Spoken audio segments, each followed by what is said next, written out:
on a podcast called Dub Jellison Podcast. Hey, you know how it is, Dub. Hey, when I was like, this is kind of real, like holy shit. Hey, all right, I was one of the chosen ones. Like that's a career night. Like, never have you failed if you played it right. And I'm just blessed to. Thought it was my time to shine. I don't remember that. That's crazy. What's up, everybody? We're back with episode 172 of Dub Jellison Podcast. Today for a special guest, returning guest for I think the third time, Mr. Jordan Taylor. Jordan, how are you? I'm good, man. How you doing? Appreciate you having me back. I'm doing great, man. I had to have you on, talk a little bit about the NBA, kind of what's going on with opening night this week. How much do you think we'll learn from what's happened the last few nights? Honestly, it's probably my favorite time in the NBA because it's like, I think this is when guys are not the most motivated, because you have playoffs and stuff. But it's just, I think a new season is always exciting. Everybody's playing for the most part. You get a lot of guys back, like Kawhi's coming back, Kyrie's coming back, James Harden's supposed to be healthy. So I think I don't know how much you learn early on. I think you kind of just, coaches are playing with the rotations, kind of figuring out new pieces and stuff like that. But I think you do get a sense of how strong some teams might be right away, just because you have those marquee matchups like LA and the Clippers versus the Lakers versus Warriors. So I do think you kind of see where a little bit of a benchmark. Yeah, I mean, Twitter was going wild after that Warriors-Lakers game, just ripping on them. It was bad. I mean, the game was bad. Yeah, I didn't get a chance to watch it because I was asleep over here, but I did watch the replay a little bit, and KD kind of put it best in his interview. Like the discourse around basketball now is so toxic. I know the Lakers are struggling; they don't have the best roster construction, but it is crazy just how bad. It's funny. It's both sad and funny at the same time because Twitter makes things seem a lot worse than it is, but then it's also like, damn, that's messed up that they said that, but it's somewhat true. But yeah, we'll see what happens with the Lakers. Yeah, because like with Russ, I think he airballed a 3 in the corner, and he still went for like 19 on damn near 60% shooting. Mm-hmm. And everything on Twitter was him airballing that 3. Yeah, it's again, like KD said, it's almost like he's become the butt of the joke. Russ has never been a shooter. He's never going to be a shooter. He can make shots. So it's just, all right, should he be airballing? Maybe not, but it happens. Honestly, it's ironic because I feel like all this really really started, and it started to climax with that Paul George in the bubble hitting the side of the backboard, where it's just like, you got you have a bunch of keyboard warriors commenting on basketball, and it's difficult, man. Those dudes play. It's a lot of pressure. I played in an era where Twitter was just becoming a thing and Instagram wasn't really a thing. Overseas, you get a little bit of that stuff, but you can really avoid it because a lot of the stuff they're talking is in a different language. So you're not even worried about it. So I really can't even imagine, that stuff gets into people's heads. I don't care what any of those dudes say or what we say. So it's a immense amount of pressure that these guys are under. So I know that like overseas, the culture, and at least at the games, it's wild over there. You hear all these stories of people throwing batteries on the court and stuff like that. Do you ever get messages on like Instagram and you're like, all right, I kind of want to see what this dude's saying. You have to hit the translate button.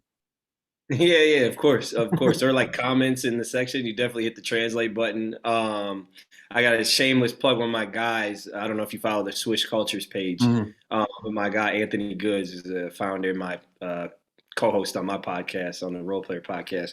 He's actually working on a documentary called it's called The Derby, between Partizan and Red Star. And it's in Serbia, in Belgrade, the two big teams in Belgrade. And like the trailer's about to come out, and it's amazing. Like you see, there's like little flares going on the court. People are throwing batteries. Like it's going to be insane. But yeah, like for me, I really don't give a damn, especially now.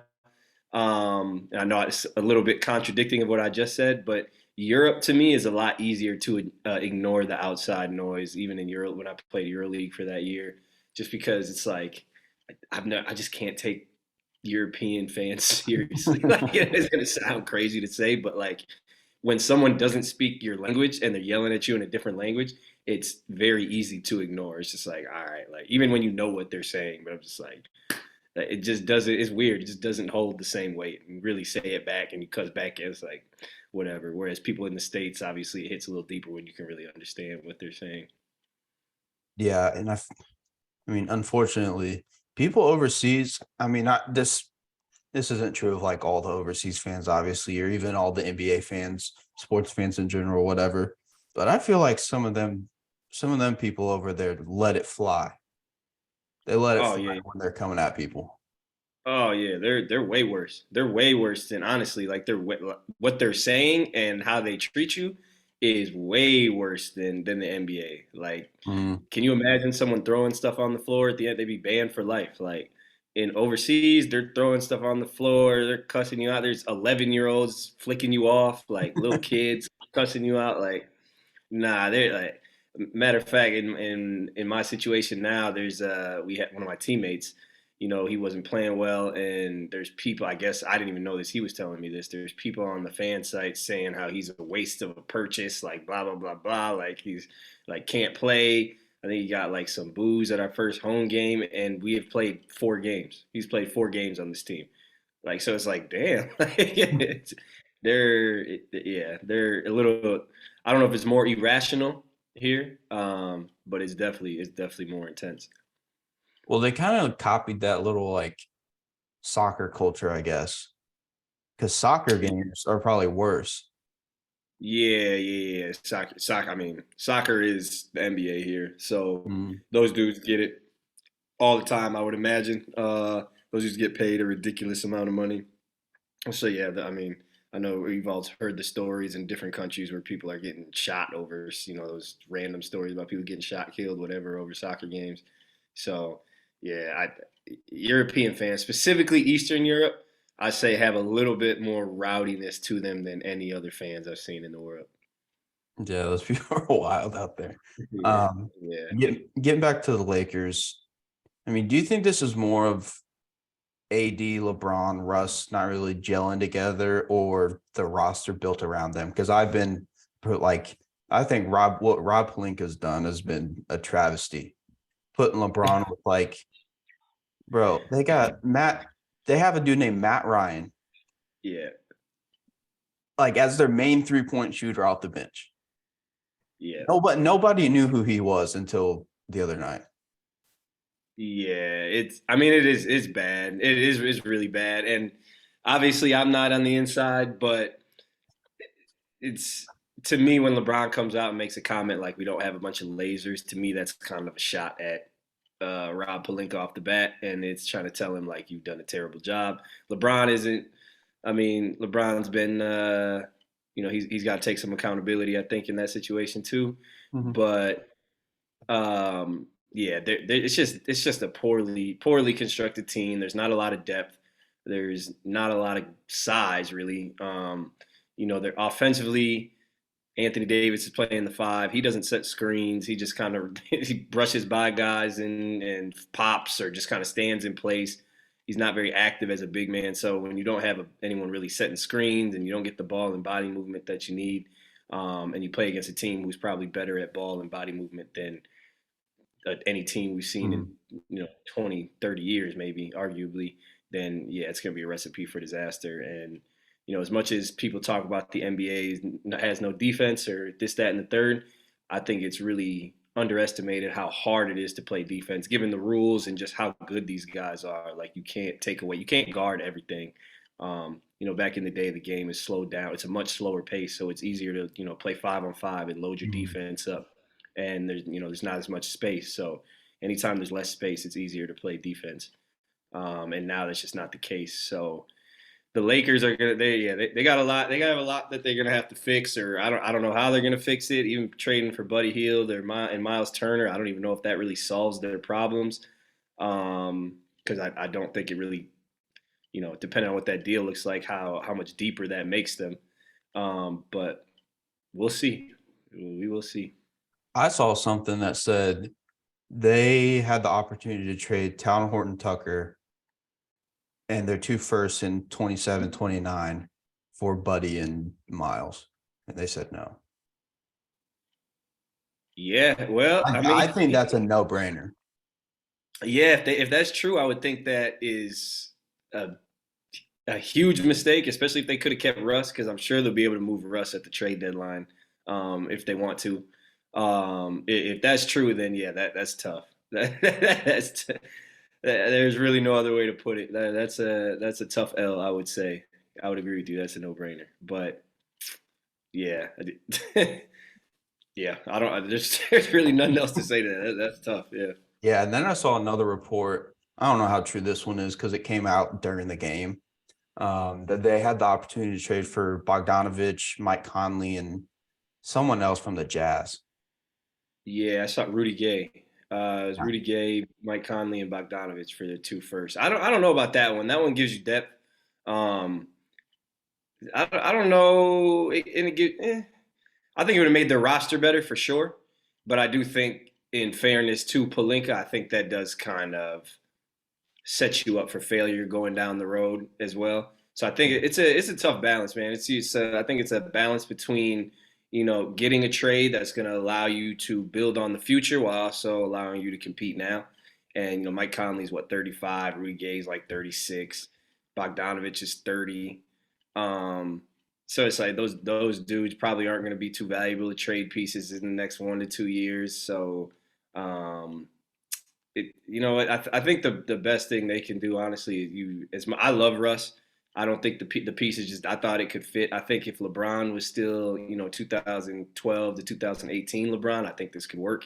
I just don't think his impact on the game is the same that it was, and I think it's hard for him to make up for the deficiencies on the roster. And I just don't think that him and Russ fits, because I honestly don't think Russell Westbrook is that much different from Dwayne Wade.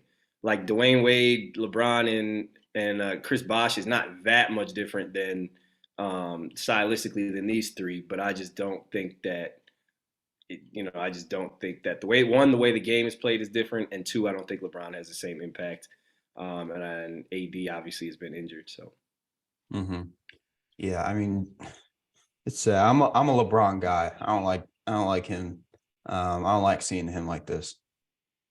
Yeah, I mean, everybody should be a LeBron guy. I don't really get it. Like, I get saying Jordan's better. The whole GOAT conversation is so played out. Honestly, if you say Kareem, Bron, or MJ, and maybe even somewhat Kobe, you got it. I'm not about to argue with you on any of those.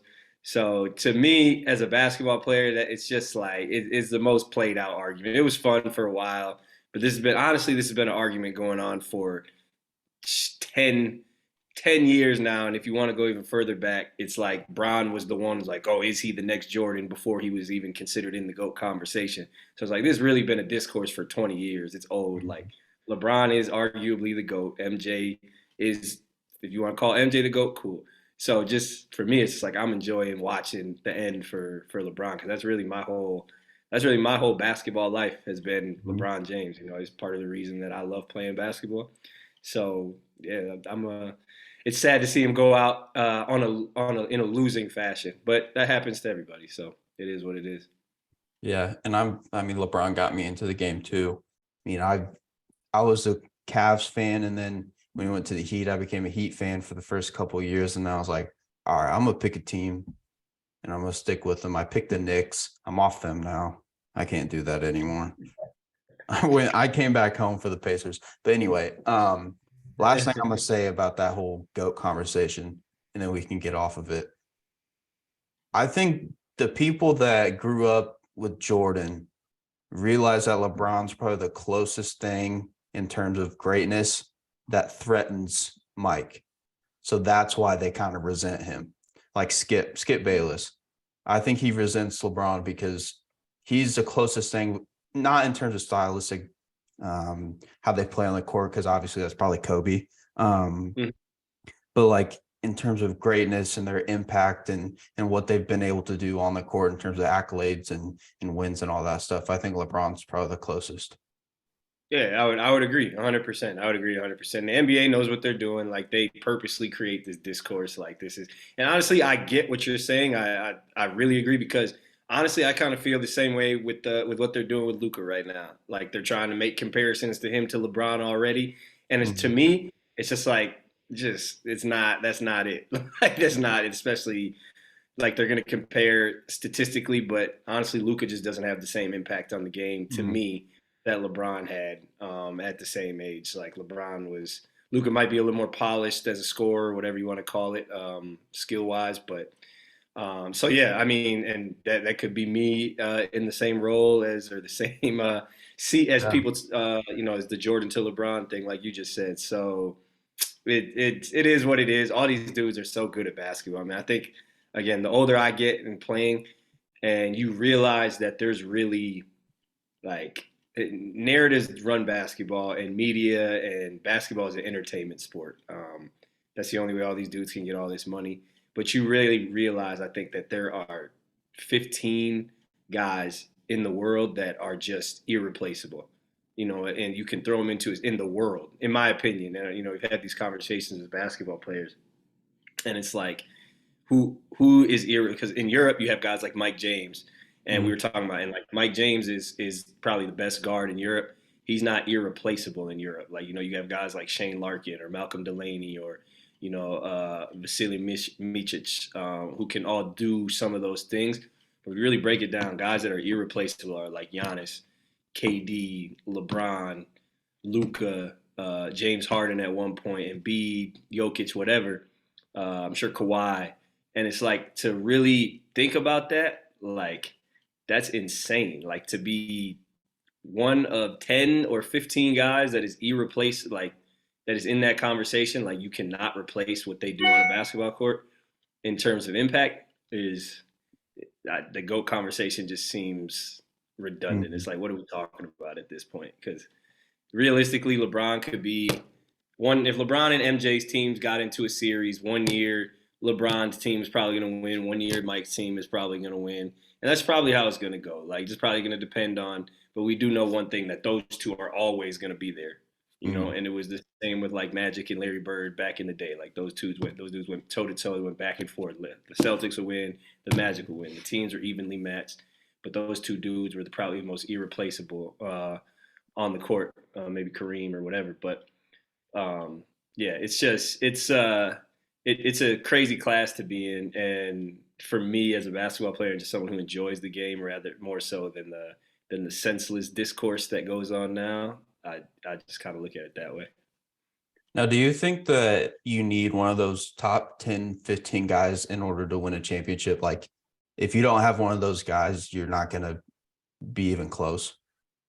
Yeah, I think it's impossible to win in the NBA now without one of those guys. Like I think, um, although I mean, I guess the Suns came really close to it though. The Yeah, Suns, that's true. because I don't know if Devin Booker was that they just had a y'all every now and then you get kind of like that Pistons wave, like the '04 Pistons, where you just have a group of really, really good players that mesh really together. And to be honest, again, it's like Devin Booker, if he's not a top 15 player, he's a top 20 player. And it's Yeah. like the margin of difference is so slim. It's a nightly thing.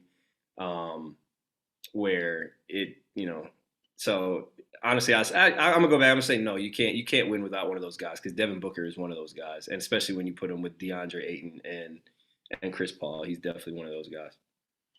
The Suns had a really good game last night. They played the Mavs and Luca. They were down Yeah, like 22, came back and ended up winning it with Damian Lee hit a game winner. yeah. I watched it. That was that was a good ass game. That was a good ass game. um, yeah, the Suns. Honestly, I thought it was gonna be like how the last game seven went at first, Mhm.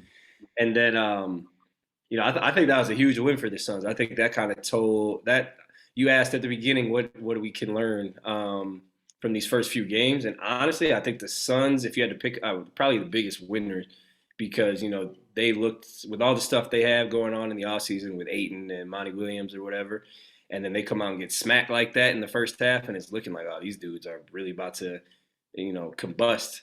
So to have a win like that, I think those are the type of things that it's kind of cliche, but to say those are kind of things that build a locker room and really, I don't want to be overly dramatic, but those are the type of things that really like save a season and kind of turn it. Because if they get blown out, I think the media starts asking questions: Is Ayton happy? This, that, and the third. Maybe they lose the next game, and it's like all of a sudden you might be blowing up the entire core.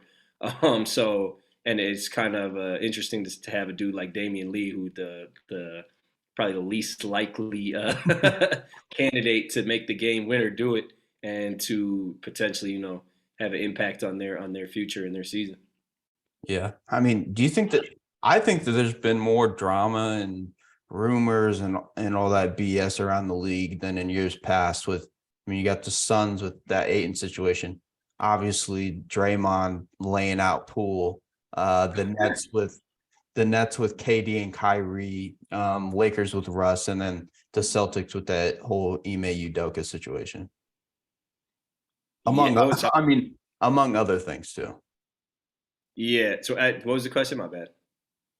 Oh, do you think that there's more drama and rumors and all that extra BS than in years past?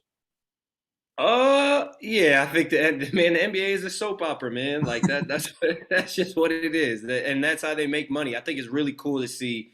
Again, I'm 33, and to see where it's almost like NBA has always been larger than life to me. But like to realize how big the NBA is now, and then like look back at what it was when I was a kid and I still loved it, I'm like, damn, the NBA was not a big deal when I was a kid. Now the NBA is a huge deal. Like it is a big deal. Everybody, it drives so much. It drives so much in the economy. There's so much money in the game now that there's all these side stories. Like it is literally a soap opera. You got this family over here fighting, and then Draymond might cheat on the Warriors with LeBron, and KD wants to leave. That like it's a soap opera. It's crazy, and I don't know that. I'm sure these are real. Like these are those guys' lives, so it's real. But for sure, the NBA is, and the media is driving these stories as they should to grow their game, and then you have the old international. You have the international narrative is Europe catching up with the States, which is what seems to come about every like 10 years or something. Every 5-10 years becomes like a really big question, and there's I don't know if there's more drama. There's just more eyes on the game, which is a good thing. Yeah, that's true. I did see the ESPN did a little piece about international guys coming over here and kind of taking over the game. I think we talked about it the last time I had you on with like Embiid, Jokic, Luka, Giannis, and then Victor. He's gonna come over here and kill the game. So these international kids, they're coming over here. It ain't no joke. Yeah, nah. I mean, look, those dudes are stars, man. They're superstars. Victor's gonna be a star. Luka's already a star. Jokic and like Embiid is international. Like, all right, he went to Kansas, like so. But Giannis is a star. But the whole idea that international basketball is catching up or taking over the game is nonsense to me. The whole, I mean, being in Europe, it's funny to hear them talk about because they're always like, oh, well, the U.S. has, they want to take an all Europe team and talk about an all U.S. team and say, oh, well, that team would win and we've caught up. But then if we talk about an all U.S. team versus, Yugoslavia and how U.S. would win, they're like, oh, but the population size. Well, the population size in Europe is double what the population size in America is. So you can't you can't have it both ways. Like, and to me, like European and international basketball, they say they've caught up, but everywhere in the world, there's still like a curve for international players. In Europe, in Spain, you can only have 2 or 3 Americans on a team. They all cap Americans over here.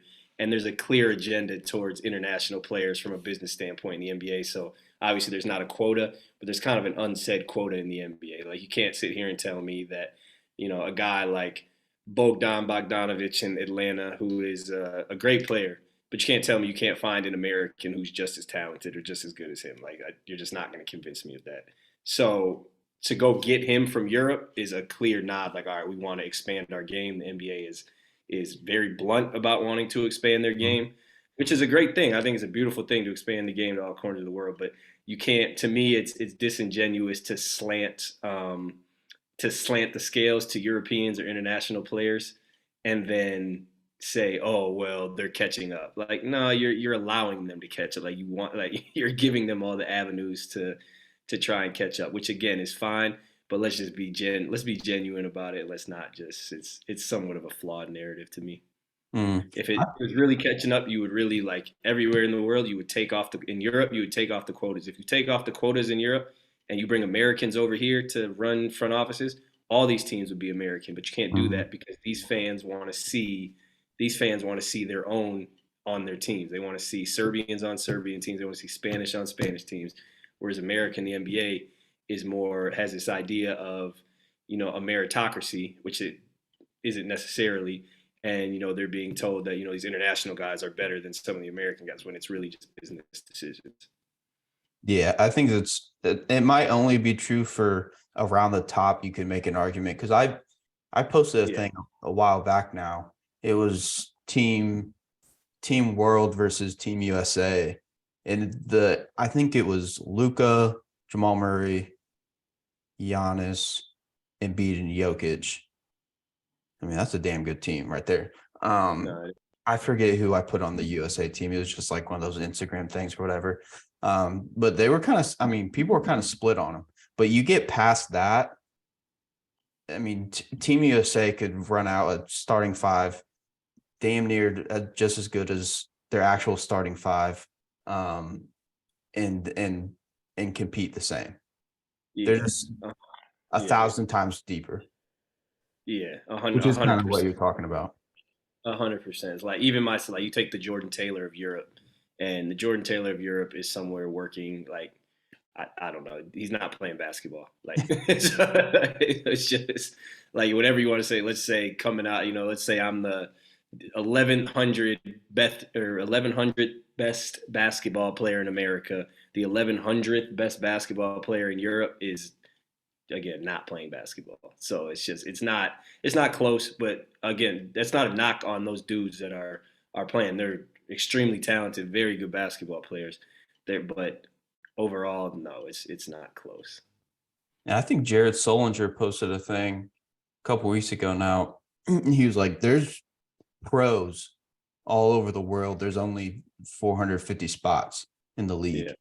Mm-hmm.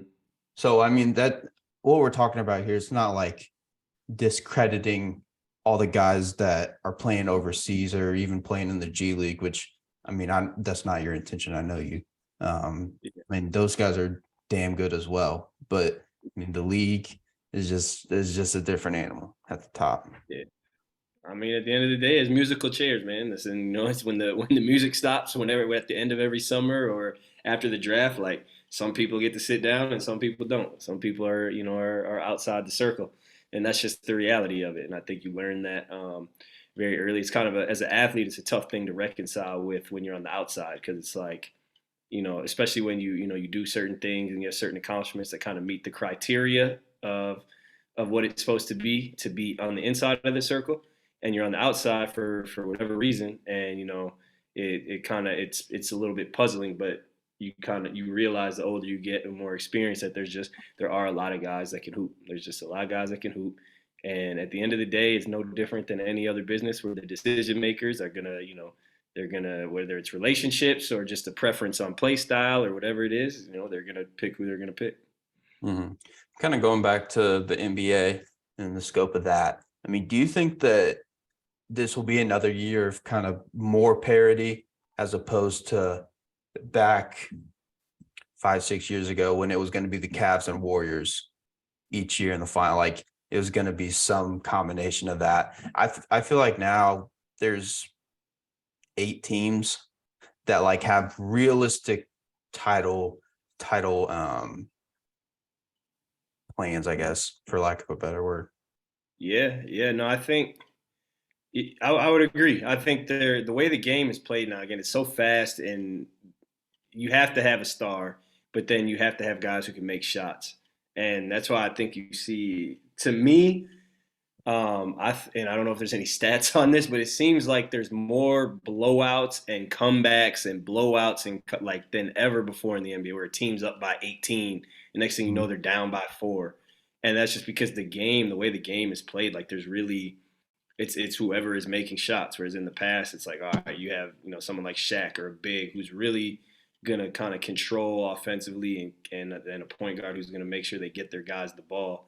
And the pace is just it's slower. The game's more controlled, so it's a lot easier to kind of to keep the game close because you get to have a lot of half court sets. It's not a lot of runouts. Easy buckets are at a premium. But now, like, dudes are pulling up from everybody pulls up from 3 in transition. You could be a 32% 3-point shooter and you're pulling up from 3 in transition. Like it's crazy. So yeah, I think there is going to be a lot more parity. You have the Clippers. You got who knows what's going to happen with the Suns, the Mavs, the Warriors, obviously. Then you got the Celtics, Sixers, Bucks, and Nets. So yeah, I mean, just right there, I think there's probably even a couple more teams that you got the Pelicans who knows. So yeah, it's gonna be interesting. It's gonna be interesting. I'm trying to find the thing I did the other day.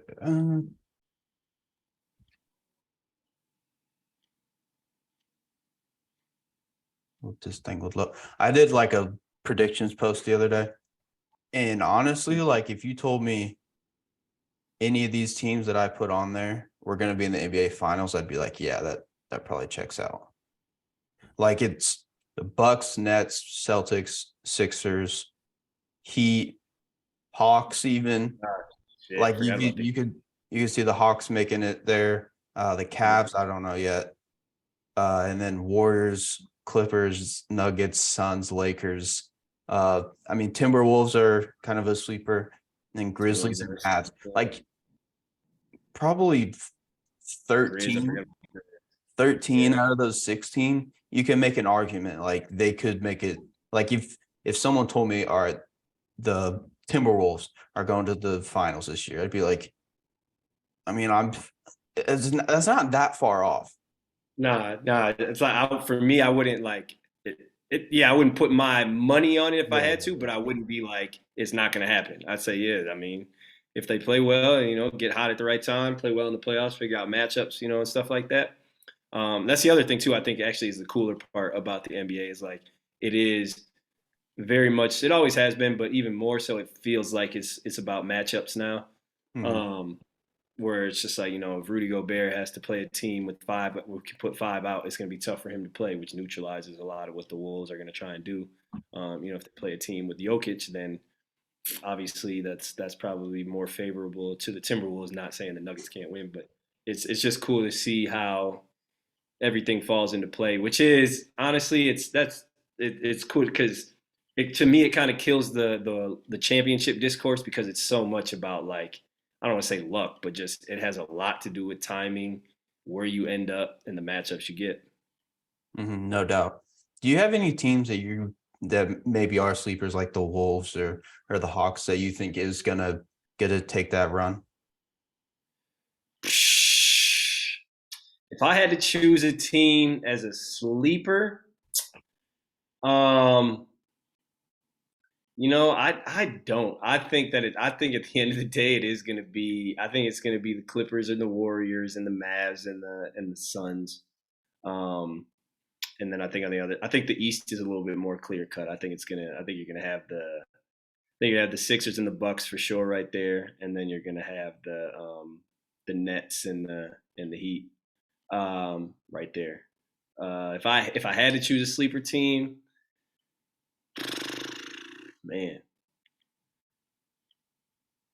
do the Mavs count as a sleeper team? Because they went to the Western Conference Finals. They went to the conference. I'll give you mine. I think the Pelicans could do some damage. That's obviously only if Zion can stay healthy. But I mean, you look at them right now.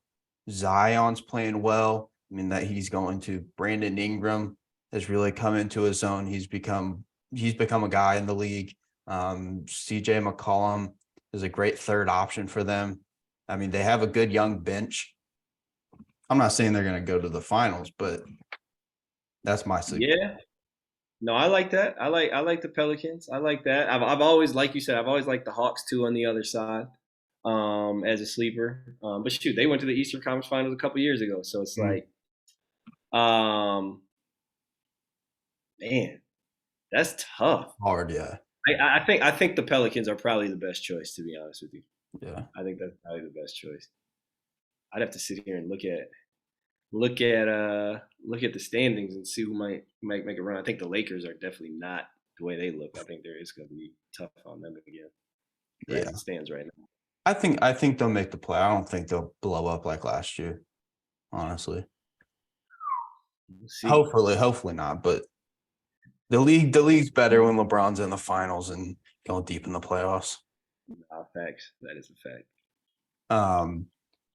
A team I wanted to talk about at the time we're recording this, they haven't played yet. They're playing tonight. The Clippers. That's my pick to win it all this year. I think Kawhi and PG and bringing John Wall in. Norman Powell played really well last year. You got Zubac at the 5. I think they're primed for a little breakthrough run, similar to how the Celtics did last year. Yeah, I could see them coming out of the West. I think that they would struggle with the teams in the East. I think that the teams in the East might, especially like the Bucks. I think that they would struggle guarding Giannis. I think that they would struggle guarding Embiid. I think they would struggle guarding who was the Nets. I think is probably a good matchup for them. But yeah, I can see the Clippers coming out. For me, I think it's hard. It's just hard to go against the Warriors right now. The way they're clicking, they're deep again. It's crazy because all the strengths that they had when they won, and then they brought KD and they won, and it was like, oh well, they're never going to be able to get those same type of makeup of a team back. And then it's crazy because they literally have the same makeup that they had the first time they won championship. So it's honestly it's pretty crazy, and Bob Myers and them really should give a master class on how to run an organization, because what they've done over there and the way they just keep reloading. With now you got Wiseman, Jordan Poole, Moses Moody. Who am I forgetting off the bench? They got Kuminga off the bench. It seems like they're kind of trying to breed Kuminga into a little bit of a new Draymond as well. Mm-hmm. So they just had, and then Kayvon Looney. If Kayvon Looney and Wiseman make a jump, or no, I'm sorry, not Kayvon. If Wiseman and Moses Moody and Kuminga all do what they're supposed to do and do their jobs, it's going to be tough to beat those dudes, man. Dude, you can make an argument like the next 5 years they might win 2 more. Yeah, those young guys live up to their. I mean, because Kuminga's a freak. Wiseman's a freak. I'm not as familiar with Moses Moody, but a lot of people are high on him. And then you got Jordan Poole, who might step into that Clay role eventually. Yeah, and he really might even step into that Steph role at some point. That's true. Yeah. They were talking about it on the broadcast, how he's learned so much from Steph and kind of follow. I don't want to say followed in his footsteps, but sort of replicated what Steph does on the court. Man, I thought last year was Steph's best postseason. Honestly, I thought that I didn't think the Warriors were that good last year. I thought they were good, but I didn't think that they were. Throughout the playoffs, it was kind of like, yeah, they're good. I thought they got some favorable matchups or whatever. I thought the Suns would have beat them. Had that I thought that was a better advantage to the Suns. Mm-hmm. But Steph just really. He had the way he impacted. He had a little bit of like younger LeBron in him with his impact. He was unbelievable, man. He really carried them to a title. And I even thought Boston was going to beat him. I thought Boston, the way they defended and the way they matched up with him, I thought Boston should have won. I thought Boston tricked it off when they, in that I think their youth showed up in the fourth quarter of that game 4 when they had a chance to go up 3-1, and I think they just kind of started playing hero ball instead of playing the way. That got them there. It was like Jaylen Brown and Jason Tatum taking turns on shots and stuff like that. But that was impressive. And now, that being said, I didn't think they were amazing last year. I think they're really good this year. So it's I think they're much better this year than they were last year coming into the season. You get Clay seems like he didn't play well the other night, but he says that he's healthier than he's been. You get, again, Wiseman, Moody, all those dudes, and then a Jordan Poole, who you would assume is going to take another jump. Mhm. Is Jordan Poole up from Wisconsin? He's from Milwaukee, yeah. Yeah, that's what I thought. And then you went to Lalu Mir. I can't remember who I was talking to about it, but I was talking to a guy that had played with him at Lalu or played against him, and he was like, "I remember Jordan when he was this chubby kid, and now he's out making 100. What did he get? 140? 140, yeah, it's crazy. They're A lot of getting chicken. out. Oh my god! A lot of chicken. And then the Dubs are last thing before we wrap this up. The Dubs are paying $500 million next year. Yeah. Between paying the players and luxury, that's crazy. That's like Yankees numbers. It's well, I think the average salary of NBA players are higher than baseball players now, right? Yeah, but I'm just saying, like, historically, the Yankees have been looked at as like the team that's gonna have the highest payroll, highest luxury tax, whatever. I mean, that's insane. Like 10 years ago, or maybe even longer, like when they had Baron Davis and all those guys, if you would have said they're gonna be paying $500 million in 2024, I don't think anybody would have believed you. Well, no way. And I think it goes back to the state of the NBA. Like I always reference. I remember when I was in college, the year when the Lakers signed Ron Artest, and they signed him to like a mid-level extension or whatever it was, and it was like 3 years, $21 million. Mhm. And that's what. And he was. I think I can't remember. He started a lot of games. Or was a sixth man. Like he was an integral part of their team. And dudes like that now are, those are ninth guys on rosters, low key, like eighth, ninth guys on rosters. Like it's crazy. Like so, and that's I guess what I was saying. Like that was 10, 12 years ago. So just to see how much money has flooded the NBA and how much money is going to keep flooding the NBA, because I guess there's a new TV deal up in 2 years, right? So it's just going to be insane to see what these dudes are getting paid, and it's amazing. Like it's testimony to these dudes at their skill level, but also the business side, the David Stearns and Adam Silvers, just what they've done with the game. And you got to assume though that the bubble is going to pop at some point. Like you got to assume that these salaries got to go back the other way at some point, because this is insane. Well, I mean, the Big Ten got $7 billion for their TV rights deal. So the NBA is getting maybe tenfold that. Last thing here, really quickly, official finals prediction. Ooh, official finals prediction, huh? Damn, put me on the spot. I'm gonna go with my heart, man. I want to see the Sixers in there. I'm gonna go with the Sixers, and I'm gonna go with Sixers and Clippers. Sixers, Clippers, and I want to see the Sixers in 6. That's what I'm going with. I got to see my guy James Harden get a ring. Hey, I respect that. I got Clippers, Bucks, and Clippers winning. Clippers, Bucks. See, yeah, no, that's good. That's less analytical and more emotional, man. One thing I want to see is James Harden get a ring. That's why I would love to see that. Just because he deserves one. Just to kill that whole discourse. Honestly, I would love to see Sixers Lakers, but I don't think that's gonna happen. Yeah, I don't think that'll happen. But hey man, like I said, I'm gonna wrap this up. I appreciate you again for always coming on when I hit you up. Best of luck in everything you got going on.